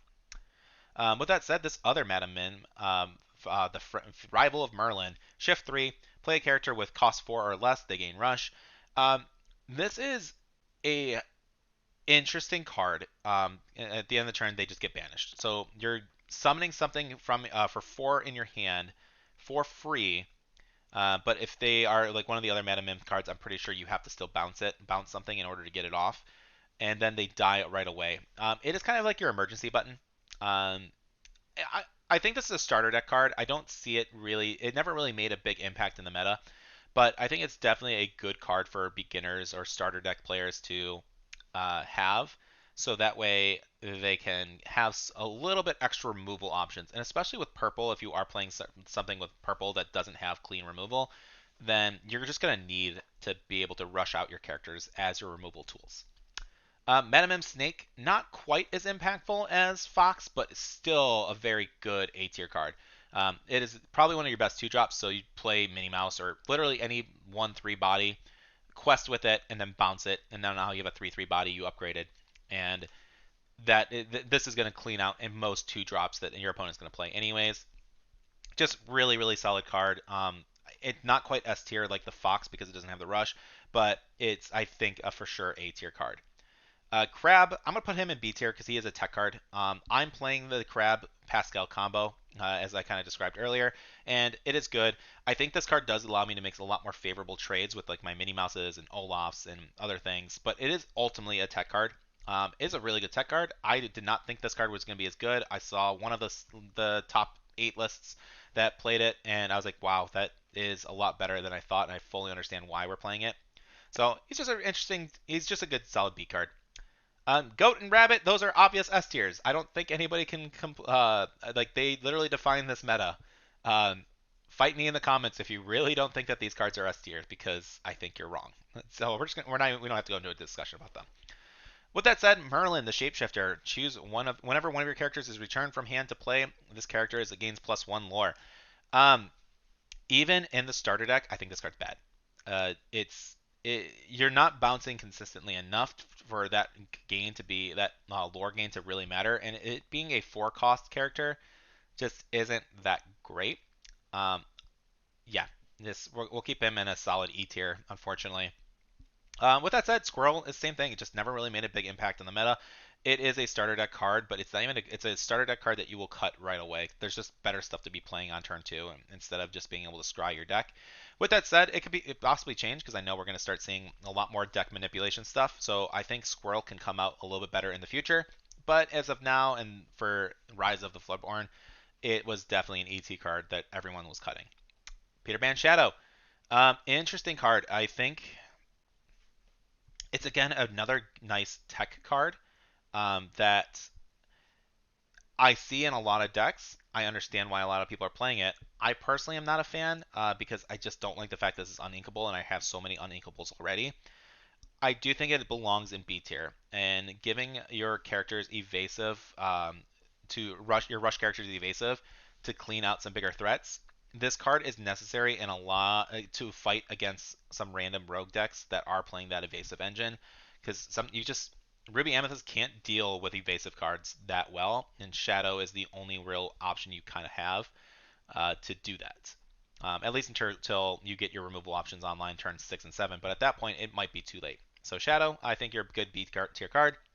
Pinocchios, there's a lot of them, and it's kind of funny because they're kind of all hit or miss.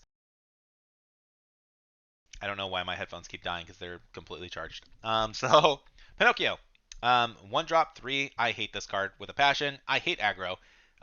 So with that said, it is a really strong card that I think we can bump up into. I would say B type because you're playing this really in purple yellow aggro, which is a terrifying deck, but it hasn't made a big enough dent in the meta to really consider it an A tier card. So with that, I think we slide him into B. I'm not saying this card is definitely good.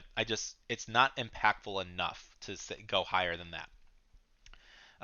The Shift Pinocchio, I don't even know what this guy does. I've never seen it played. When you play this character, you return chosen character with 3 costs or less to your hand. Um, it, I no, I mean it's fine. It's gonna go in E tier. This Pinocchio, this was an interesting tech card as well, which I think sits back up to B tier. It is again a tech card to out their Arthurs and a couple other things. I don't play this again because it's just not inkable, but it is a very good tech card, and when it goes off, it does often put you in a big advantage. But at the same time, I don't want to play 3 to 4 copies of this. I may only really want 1 or 2 in my deck, and with that, I think this is just a solid B card. Winnie the Pooh, the Honey Wizard, the most popular card of this set that is a vanilla, which is such a shame. Okay, art wise, 10 out of 10, S tier, amazing job, Ravensburger. You made a beautiful card. Why did you make this a vanilla? Why is this not a Floodborn? Like it doesn't to me it doesn't make sense because I thought like Floodborns were the things that like are different from what they normally are. And last I checked, Winnie the Pooh is not a wizard. So I really wish this could have been a Floodborn character, and we can get some. We could have gotten like a Vanilla Pooh or something, and give this card an effect because this is such a cool card. I am so disappointed it's a vanilla, and unfortunately, there's just so many better cards to be doing on turn five than playing a 5/5 vanilla with two lore. Winnie the Pooh, please just give us a cool Honey Wizard, Floodborn character, and yeah, give us something better because I don't want to put this in E tier, but nobody plays this card in their actual decks. Yzma.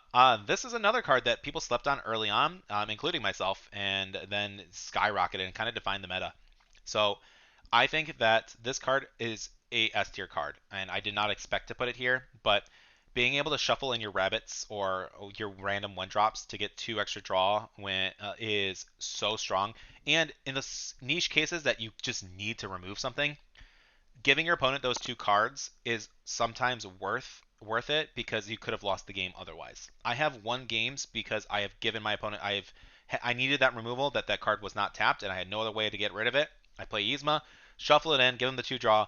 I was able from that moment they had a couple options to do, but I was able to hold off their advance because now I had field presence and now they had extra cards, so they started getting a little cocky. So Yzma is great. I think that is an S tier card for sure.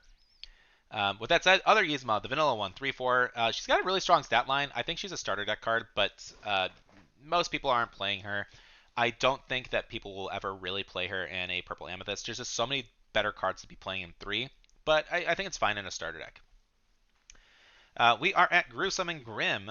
Play a character with 4 or less for free. It's basically Madam Mim's original effect.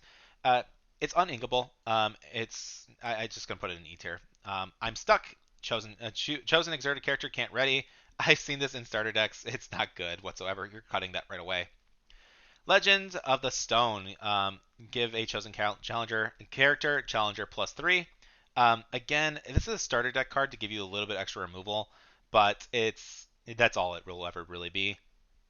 Binding Contract. One of your characters exerts chosen. Tap for tap one of your chosen characters. Exert chosen character. I guess it's not free because you're exerting a character every single turn to get this effect off. It's just bad. E tier. Croquet Mallet. Banish this item. Chosen character gains rush this turn. It's a one drop. It's a starter deck removal kind of card. But I don't like the fact that you have to banish it to kind of get it off. So it it's fine in a starter deck, and it's only one ink, but it could have been better. And I think there are better cards. We have the Rocket, that's basically the exact same thing for like challengers, but I don't know. I just don't like it. Perplexing Signpost. Never seen this played whatsoever. We're gonna put this in E. Banish this item. Return chosen character to your hand. I like the art for it, and the effect makes sense. But yeah.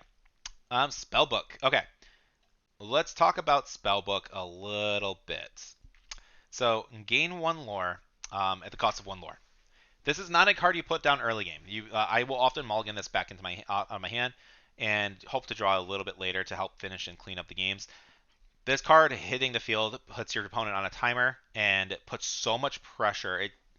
It mentally pressures your opponent so well. Not even with it on the field, but if I drop this on turn 17, hey, I'm winning this game in 3 turns. You need to beat me in 3 turns. Okay, you have field presence. You're at 10 lore. My turn 18. I'm winning this game in 2 turns, and I'm gonna play this extra character. If you don't kill this character, I'm winning next turn. Try kill this character. Do this. Blah blah blah. And you play. It makes your opponent play unoptimal, and I love this card for it. It is not a 4 of in any deck. You will probably only need to splash 1 into your deck, maybe 2. I play 2 personally just to. I like to see it quite a bit. And if you do get 2 on the field, oh yeah, against a non-steel player, then it feels really good. So Spellbook, I think the Spellbook is an A tier card. It's not quite S. It's not a 4 of. If it was inkable, then it would be a 4 of. But the mental pressure that that card puts onto your opponent, I think is easy A tier for sure. And with that, we have hit all the purple. We need to finish up with the green. We're going strong. We're making good time. Let's knock this out. Oh, and funny enough, I apparently missed Gaston again. So we're just going to put this Singer Gaston into starter deck. So real quick before we jump into the green, I missed a lot of things. This thing was hard to find. All right, let's talk about Mr. Arthur. He has a 4-cost vanilla, not really ever seen play, so we're going to put him into E tier. Beast Relentless. There's going to be a new OTK coming out for this guy, which is pretty cool. But this card itself didn't really see too much impact. It can be played quite a bit. I think this is definitely a C tier card at the moment, just because he has OTK potential. And with the right combination of cards, he is devastating. But he's such a situational card. I don't think he can go higher than C tier right now. When the OTK comes out for the next set in Inklands, maybe goes up a little bit and becomes more relevant. But until then, I don't think that he needs to be higher than C tier. He just never really saw competitive play. Bell, the Bookworm. This is unfortunately a starter deck card. Most people aren't shifting off of this Bell anyways. So while your opponent has no cards in hand, this character gets +2. I know a few people who play this in their green deck, and it's okay, but it's a starter deck card. I feel like they should have cut that a long time ago. With that said, the Bell Archer. So when I first saw this card, I thought the power creep was insane. And then I realized that this card is not really that good. And gets hit with removal almost instantly. Or if you're hard casting this on turn 5, you probably don't have much of a hand anyways to have to worry about it. So we're gonna put this card. I'm gonna put her actually in E tier. It is a $10 legendary. The only reason she's a $10 legendary is because she has that princess tax, and I do not think this card is higher than a E tier card. Don't get me wrong. When it goes off, if your opponent has 3-4 cards in your hand and they choose to attack this bell, then yay, you win it. How often does that really happen? So I think that is completely fine to throw this in E tier. It's just too situational a little card. But Mr. Bucky, Bucky kind of set up the theme to the meta. I think that he is a solid A tier card. He is not an auto include in the discard engine. You don't have to play Bucky, but he is really, really good. A tier is, I think, a perfect spot for him, and I don't need to be convinced otherwise. The Cheshire Cat Vanilla 3/2. So this is a starter deck card. It is good. It's a solid stat line, and if you are playing the Cheshire Cat, the from the Shadows, the Shift version, you're probably going to prefer this one instead, just because it can be. I don't know. For some reason, I'd rather play this than the old 0-3 Cheshire Cat that quests, because I think people will want to kill it a little bit easier. But I need to kill some things on turn 2, and having the 3/2 stat line I think is really good. With that said, Cheshire Cat from the Shadows. Evasive, banished, chosen, damaged character. He's normally an 8-cost character outside of that. I don't know why this card is so expensive. Um, I think this could have been a shift 4 and maybe like a 6 drop or something, like a trade Lady Tremaine, and it's still not be playable. Um, it's just a situational card, and it's unfortunate because it's really cool. I love the art. Seeing this card in hollow is beautiful. But again, I'm gonna put this in E. Unfortunately, it just doesn't need to be anything higher than that. You probably don't need a Cheshire damage. Oh, he has damage counters on him. Haha! Now I have this free banish. You're most likely gonna be questing with him. I think I would have wished to see if this guy quests banish chosen damage character or something, if to be more relevant. But that's not what we got. Daisy Duck. This is a definite A tier card. Possibly B. I'm gonna. I have cut. I can understand why people are cutting this from their discard card deck, but I like her just because she is inkable and she's got a decent stat line and she is going to draw some removal. So one way or the other, you're probably getting a card out of your opponent's hand. You're either getting this card removed, which is still -1 on them, or you're going to be questing for 2 and then discarding a card, and then they have to trade something else. So I think this card can sit actually pretty happy in A tier. Really, really good in that discard engine. And honestly, not a bad 4-drop in general. Donald Duck, Perfect Gentleman. I love this card so much, and I don't think a lot of people understand why he's good. And so I'm going to go over this card specifically and put him into A tier because we need to talk about him. So Donald Duck, Perfect Gentleman. Shift 3, not relevant, doesn't matter. At the start of your turn, each player may draw a card. Okay, so you're playing a discard deck. You have Prince John on the field. You get cards every time you play a discard card. You get to draw an additional card. When your opponent doesn't have any cards in their hand, you're not getting any extra benefit out of your Prince John. So the perfect thing to play is Donald Duck Perfect Gentleman. Give your opponent a card, and then play one of your discard cards that you likely have in hand to take that card away, to draw another card to allow you to hopefully discard other stuff next turn. This card gives you two cards every turn for your draw, and chances are with another discard card, you're going to get an extra draw from your Prince John. This card is super good. My counterpoint is a smart player will look at this card on the field, look at Prince John, and say, no, I do not want that free candy. I'm not going to draw. That is how you beat this card. And people in tournaments do not do that, and I don't understand why that is hard to get. So, against inexperienced players, they are always going to take the free card draw because they're like, well, what if you don't have that card? There's always that thing of maybe you don't have that discard card. If your opponent has two or three cards in their hand and they're playing a discard engine, and you can check their graveyard. How many sudden chills have they played? How many hypnotize have they played? Do they have Bucky on the field? Is there another way that they can discard something if they play something? Chances are your opponent will have some kind of method to discard a card. The only time I will take the free card from this is if my opponent has like one card in their hand or they're playing off the top of their deck like I am. And if they are, they're probably not playing that deck well, and I'm probably beating them anyways. So Donald Duck Perfect Gentleman is a tier card. He is extra card draw that green desperately needs, and his opponent's draw on your turn, which sounds bad, but is incredibly important for that discard engine to go off correctly. So A tier card, end of discussion. All right, that said, this other Donald Duck is pretty bad. This is just 05 3 drop. Whenever you play an action, this gains +2 attack. I like the fact that you wake him up. He's getting woken up and getting stronger. It's a cute card. I like it in terms of thematics, but it's an ET card. You should never be playing that. This Dr. Facilier, evasive. Whenever this character quests, chosen character can't quest anything. It's basically John Silver with evasive, which is kind of nice. It's just a little expensive. And unfortunately, because it is, if this was a 6 drop, I think it would have seen play a little bit more. It could have been a good replacement for John Silver, but with like a weaker stat line. Um, but I would say it's probably like a D tier. If you get this out of a pack in a starter deck and you're trying to build green, he's probably good. But there are just going to be better options that you'll want to get in the future. Enchantress did fall off the meta a little bit. I still think it's really strong, but I think it's more of a C tier card. There's just better options to play better cards to play on turn 2 than Enchantress. But I don't think this card should be slept on. I think it is still really good in today's meta. 1-3 Flynn, because playing the other Flynn rider is really good, so we can just talk about both of them. I think they are both B tier cards. Not necessarily for the archetype. Well, obviously Flynn, the rogue one, his own biggest fan, is its own archetype. But I think that just both of those cards in general work really well. And I would hardcast this guy, the biggest fan, at 4 drop if I know my opponent is kind of burning through their hands, or if I am playing that discard engine. But otherwise, even the 1-3 just is a strong stat line, and I think just a good B tier card. I think green needs that 1-3 body. Gaston, wait while one or more of your opponents has no cards in this hand, this character gets +3.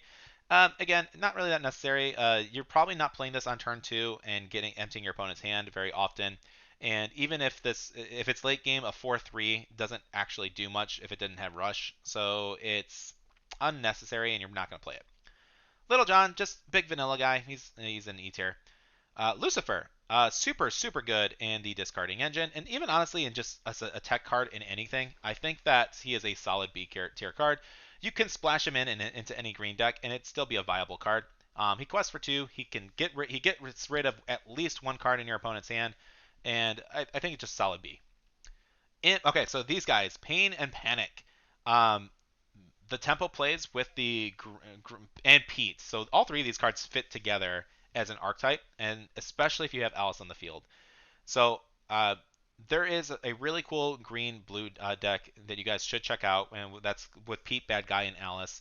And Pain and Panic are 2 key sources of just giving each other those extra attack points to really go off.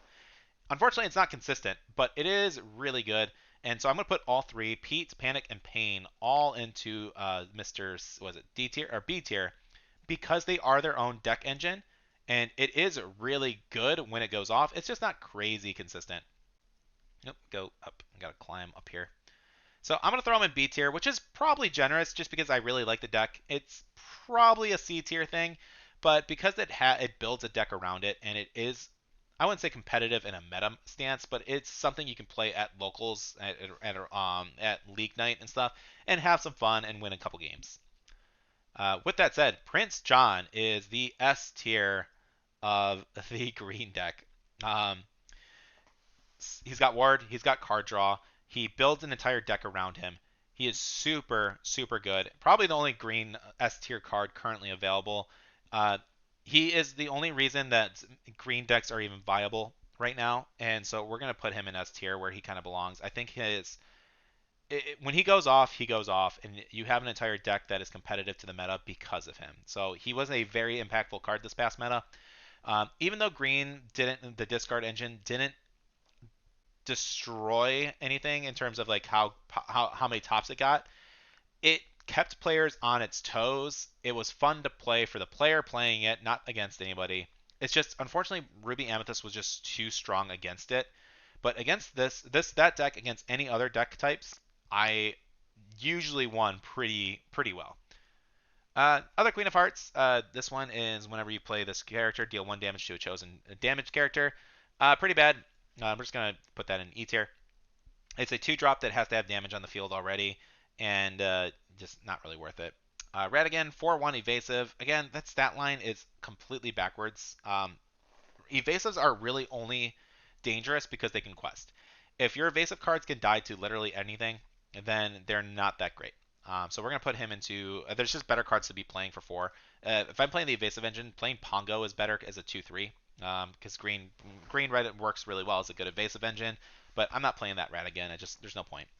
However, Ray, 5-drop 3/3. This card is terrifying. I freaking hate this card and love him at the same time. So this is definitely a B tier card. It is great in any kind of aggressive matchup. You can splash this into a lot of green decks because it's just 3 cost, 3 lore character. I'm sorry, 3 attack, 3 willpower, 3 lore. It is a terrifying card when it hits the field. You're probably going to get at least 3 out of it unless they have smash. So yeah, with that said, the Queen Disguise Peddler is next. Let's talk about her. So this character has an archetype. Uh, choose and discard a character card. Gain lore equal to the discarded character. It does cost and require her to be tapped. So I've built this deck with steel and I've built this deck with red. Um, and they are okay. Again, this is not something that's breaking the meta and defining anything, but playing it for fun at League Night is entertaining enough. Um, just being able to discard Goofy for Steel or Brave Little Taylor if you want to play the expensive version and having extra removal green red. This card is just super interesting. I really wish it was able to do more, but it's just I think what's really holding it back is the rest of the green cards. Because you're not playing this with the other discarding engine stuff, you need to be able to draw more. So the only thing I really haven't explored too much with is green purple with this card, and because you're going to need that draw power, but the problem is purple doesn't have any massive big lore characters that you can really go off, and that at a certain point you're just like, well, I'm just playing a bunch of good purple cards instead. I'm just going to cut the queen and play something completely different. So you need draw power. I think with some of the other stuff coming out in the future, this card can be good and it can have its own archetype back. But in the meantime, unfortunately, she is sitting in a sad E tier. All right. We're getting near the end, guys. So I'm more excited probably about it than you are. So Tiana, Princess, 5/3, 3 lore. Again, this is kind of a starter deck card. She's a big threat at a 5-drop, but the 3 willpower doesn't make her that great. I think just having her in a starter is completely fine. Same with Verana. So 5/5/5, or 5/5 for 2 lore. A little bit more safe to play, but with 1 less lore. Um, I think she's a fine starter deck card again, but it's just you don't. There's better things to be doing than a vanilla on your turn in most cases. Bibbidi Bobbidi Boo. I thought this card would be a lot stronger. It's still really good, especially in a purple engine. But I don't think that return a chosen character to your hand to play another character at the same cost. Really strong with shifts, phenomenal with Lucifer. Unfortunately, green just doesn't have that like big power gain out of anything. So it just doesn't generate too much extra advantage. I can actually start bringing this over. I didn't realize it was off screen a little bit. Sorry if that cut anybody. But can I just shrink myself? I'm not that important. There we go. So Bibbity Bobbity Boo, goodbye. I mean I think you're in B tier. I think it does have its combo potential, and I think it's only gonna get better as time goes on. Bounce, on the other hand, it's just a weaker version. It's not a song. Return chosen character of your hand. Return chosen character into their hand. It's basically Mother's Knows Best, really, without you having to bounce. Like, I would just play Mother's Knows Best because I don't need to worry about my own bouncing stuff in anything green. Purple has its own stuff that will let me bounce stuff if I need it to, so I don't have to play bounce to bounce my purple stuff. And otherwise, I don't see the point of playing this card. I'd rather just play Mother Knows Best, so we're going to put that in E. Hypnotize. It is a free card for yourself and a -1 for your opponent. If Yu-Gi-Oh has taught me anything, -1 straight -1s to your opponent is really good. We're gonna put that into a solid A tier card. Not in everything, but maybe it should be. Hypnotize is basically like you're playing what is it called, Upstart Goblin, and from Yu-Gi-Oh. Really, really strong card. Again, nothing meta defining though. I'm gonna slide this into B tier because a lot of people don't play it, even though it is just a free draw, and makes your deck into a 56 card deck basically, because you don't have to give a chosen character +1 in order to just draw a card, which is stupid, and I feel like you should have to. Pack Tactics gains lore for each damaged opponent. This is really good in specific decks. If you are playing Green Steel and something with Beast, it is really, really strong. Um, Against opponents, like if you're playing a multiplayer match, oh boy, this card can go off. That said, I think it's just a C tier card. There's a lot of really good cards that you will want to replace. Again, your turn 4 is really important, and it requires so much more situational things to happen. You'll probably want to play this on turn. You're going to sing on turn 5 or something, or have a 5-drop. Grab your swords. What survives? Okay, there's 2 cards on the field. I gain 2 lore, and you're going to want bigger gain than just 2 lore, 2 to 3 lore, in order to play a 4-drop card. It doesn't progress your state. Now that I'm saying a lot more of this, I'm actually going to put this into D tier instead of C tier because I just don't think that it has. It's great in multiplayer matches, but otherwise it's very eh. And gaining 2 to 3 lore for this card for a 4 cost isn't really worth it to me if it's not advancing my board state. Um, Ring the Bell, banished damaged character. Really, really good removal that green desperately needs. This is definitely, I think, an A tier card. Just green needs that clean removal, and it's pretty easy to just ping out some things. So I think it only really goes in green steel, but I think it's an auto include in a lot of green steel decks. So I'm going to slide into A tier, maybe low A tier, but it's still A tier nonetheless. And finally, we have Radagon's Marvelous Trap. Banish this item. Each opponent loses 2 lore. E tier. Sorry to be anticlimactic, but that's not really that good, and you really shouldn't be putting that into your deck. It's uninkable, and it's a 3 cost.